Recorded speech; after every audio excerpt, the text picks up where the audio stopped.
संबित पात्रा, दो बड़ी बातें। एक, जेपी नड्डा का आरोप कि केवल एक परिवार खिलाफ है, पूरा विपक्ष खिलाफ नहीं है। क्यों आपको ऐसा लगता है? और दूसरा, ये जो नई बात आपने आज सामने रखी कि कांग्रेस पार्टी तो पूरा सियाचिन दे देना चाहती थी पाकिस्तान को, वो तो सेना ने रोक लिया, ये कहां से आई कहानियां? देखिए, पहले मैं दूसरे वाले हिस्से से शुरू करता हूं क्योंकि बहुत ही गंभीर मसला है। आज भारतीय जनता पार्टी के राष्ट्रीय अध्यक्ष श्री जेपी नड्डा जी ने पूरे तथ्यों को ट्वीट करके बताया था। उनके ट्वीट में भी मौजूद था और मैं कुछ हिस्सा पढ़ देता हूं और दिखाना चाहूंगा। ये द हिंदू अखबार, वैसे टाइम्स ऑफ इंडिया का भी है, इंडियन एक्सप्रेस का भी है, मगर मैं द हिंदू अखबार का आपको आर्टिकल दिखा रहा हूं। ये 2017 का आर्टिकल है।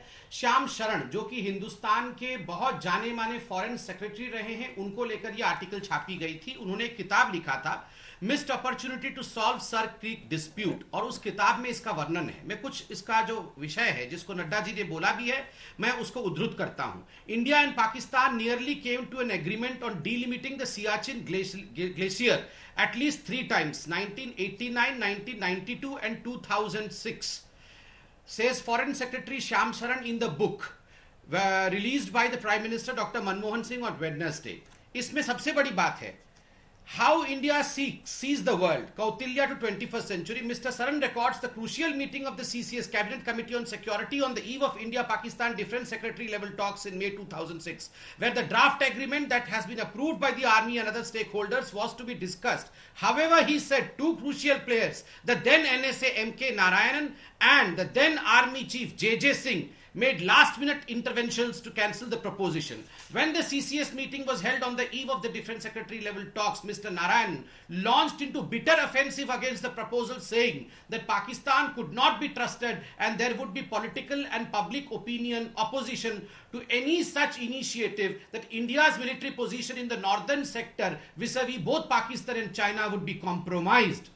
आप बताइए, स्पष्ट रूप से यहां बताया गया है कि अगर सियाचिन को डीमिलिटराइज कर देते तो पाकिस्तान को भी और चाइना को भी इससे बहुत बड़ा फायदा होता, और अंततोगत्वा जो ड्राफ्ट सरकार ने उस समय तय किया था, जिस सरकार के सर्वे सर्वा सोनिया जी और राहुल जी थे, खैर मनमोहन जी के तो ऑर्डिनेंस को ये कागज के टुकड़ों की तरफ फाड़ देते थे, उसको army chief general J J. Singh ji ने अपोज किया था, उस समय के एनएसए ने अपोज किया, और आर्मी चीफ के इंटरवेंशन के बाद ही डीमिलिटराइजेशन ऑफ सियाचिन ग्लेशियर को रोका गया। ये बहुत बड़ा डिसीजन उस समय बना था। सॉरी, मैंने शुरू में इंडिया टुडे का भी मेंशन नहीं किया, इंडिया टुडे ने भी बहुत डिटेल में इसको कवर किया था।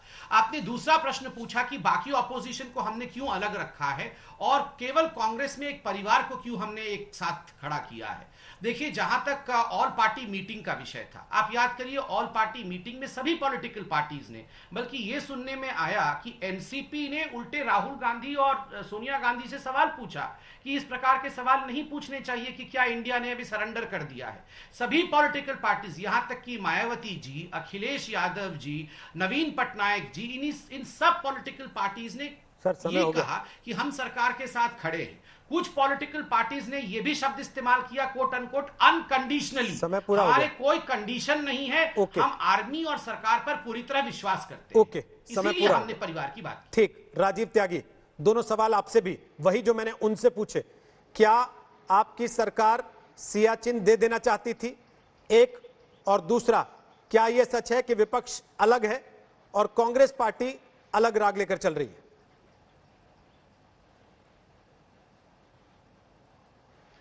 देखिए, दोनों विषयों पे एक बात कहना चाहूंगा। उससे पहले रामचरितमानस की एक चौपाई जरूर कोट करना चाहूंगा। झूठे ही लेना, झूठे ही देना, झूठे ही भोजन, झूठे ही चबेना।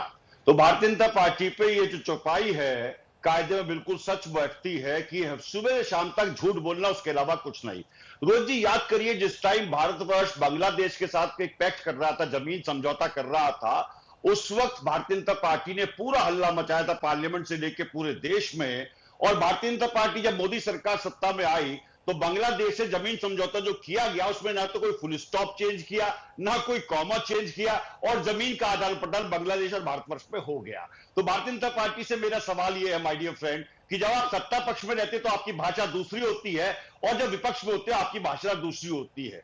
रही बात भारतीय जनता पार्टी के नेताओं के बयान, और भारतीय जनता पार्टी जो कह रही है कि कांग्रेस पार्टी इस टाइम सवाल पूछ करके गलत कर रही है, तो मैं अब शुरू करता हूं निश्चित रूप से 9/11/1962 से। 9/11/1962 को बीच में जरूर लाएगी भारतीय जनता पार्टी।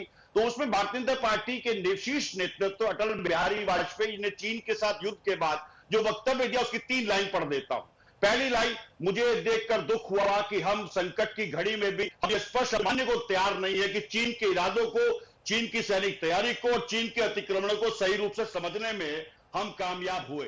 इस वक्तव्य से बहुत स्पष्ट है कि अटल बिहारी वाजपेयी जी का वक्तव्य आज के परिप्रेक्ष्य में भी ये सच बैठता है। और ये शायद मोदी सरकार से अटल बिहारी वाजपेयी पूछ रहे हैं कि बच्चे, तुमने किस तरह से चीन पे विश्वास कर लिया, क्यों तुम 9 बार चले गए, क्यों तुमने 9 लाल आंखें क्यों नहीं दिखाई, कैसे सीमा में चीन हमारी घुस आया, कैसे 20 जवान शहीद हो गए। अटल बिहारी वाजपेयी जी पीड़ित है उस बात को लेकर के।